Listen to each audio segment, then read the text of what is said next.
جد الحسن والحسین ابی القاسم محمد اللهم صل على محمد وآل محمد وعلى آلہ الطیبین الطاہرین المعصومین المظلومین ولعنۃ الدائمۃ ولا اعدائهم ومنکر فضائلهم وغاصب حقوقهم من الازل الى قیام یوم الدین. دعا امام زمان.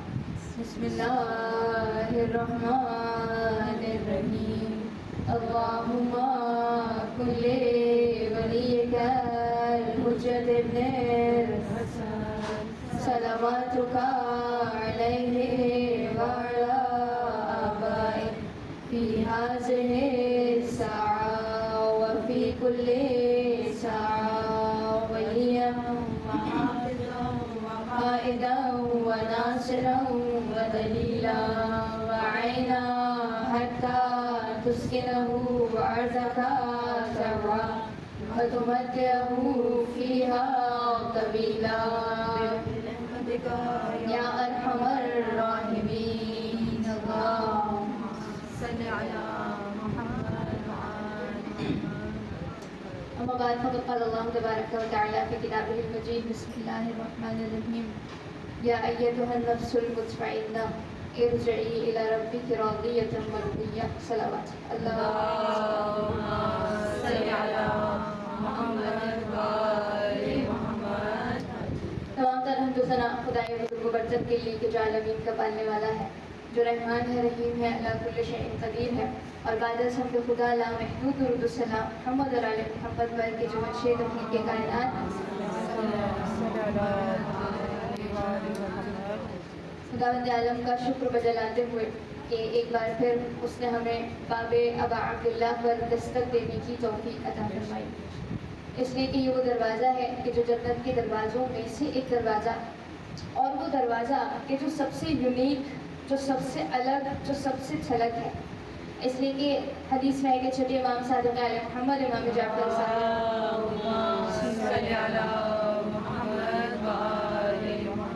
جب امام کی بارگاہ میں ایک شخص آتا ہے اور آ کر کہتا ہے مولا کبھی کبھی مجھے ایسا لگتا ہے امام حسین کی بارگاہ میں میری محبت سب سے جدا ہے، سب سے الگ ہے، تو مجھے ایسا محسوس ہوتا ہے کہ کہیں آپ سب اہل بیت کے حق میں کوتاہی نہ ہو رہی ہو یا میرا ایمان خراب نہ ہو رہا ہو. تو امام نے جملہ ارشاد فرمایا کہ یاد رکھو اے شخص کہ تمہاری ایمان کی کمزوری کی نہیں بلکہ ایمان کی بلندی کی دلیل ہے. اس لیے کہ حسین کے نام پر ایک الگ معرفت اور محبت اور حرارت کا جذبہ انسان کے دل میں پیدا اور بیدار ہوتا ہے. تو خداوند عالم کا شکر ہے اور احسان ہے کہ اس نے ہمیں اس در سے منسلک رکھا ہے، اور خدا بار بار ہمیں اس در پر آنا نصیب فرمائے انشاءاللہ. اور میں آج ایک اور باب فضیلت ابا عبداللہ آپ کی خدمت میں پیش کرنا چاہتی ہوں. کل جیسے ہم نے بات کی کہ امام حسین علیہ السلام اس شخصیت کا نام ہے کہ جو رقت قلب رکھتے ہیں یا جو دل سوزی رکھتے ہیں دشمن کی نسبت بھی، کہ کسی نہ کسی طرح اس کی ہدایت ہو جائے. جیسے کہ ہم زیارت اربعین میں بھی پڑھتے ہیں کہ اے مولا میں گواہ ہوں کہ آپ نے اپنا خون جگر دے دیا، آخری حد تک آپ نے حق ادا کر دیا. کیوں؟ تاکہ اللہ کے بندوں کو گمراہی سے نکال کر نور کی جانب لے جائیں، نجات کی جانب لے جائیں. اور پھر کل ہم نے آپ کی خدمت میں وہ خطبہ بھی پیش کیا کہ فزیکل تھکاوٹ انسان کے بدن میں کتنی ہوتی ہے، اور وہ شخص جو بار بار لاشوں پہ لاشیں لائے، جو جسمانی طور سے بھی تھکا ہے اور جو ذہنی طور سے بھی تھکا ہے، اس کے باوجود چاہتا ہے، رقت قلب اتنی ہے کہ کسی نہ کسی طرح کوئی ہدایت پا جائے بارگاہ حسین سے. آج ایک اور صفت جو شہید مرتضیٰ مطہری نے اپنی کتاب میں لکھی کہ امام حسین علیہ السلام کی جس فضیلت کو دیکھا جائے وہ فضیلت کربلا کے میدان میں اپنے اوج اور کمال پہ تھی. توجہ چاہتے ہیں، یعنی کیا مطلب؟ امام حسین کا صبر اپنے اوج پر تھا، امام حسین کا خلوص اپنے اوج پر، امام حسین کی شجاعت اپنے اوج پر، امام حسین کی استقامت اپنے اوج پر. لیکن وہ یہ جملہ کہتے ہیں کہ ان تمام صفات کے ہونے کے باوجود بھی ایسا لگتا تھا کہ ہر صفت میں آپس میں مقابلہ ہے، کہ ہر صفت چاہتی ہے کہ میں آگے بڑھ جاؤں. صبر کہتا تھا میں آگے بڑھ جاؤں، شجاعت کہتی تھی میں آگے بڑھ جاؤں، خلوص کہتا تھا میں آگے بڑھ جاؤں. لیکن وہ جملہ کہتے ہیں ان تمام صفات کے آگے بڑھنے کے باوجود بھی ایک صفت ایسی تھی جو سب پر غالب تھی. اور وہ کون سی صفت تھی؟ وہ امام حسین کے دل کا اطمینان اور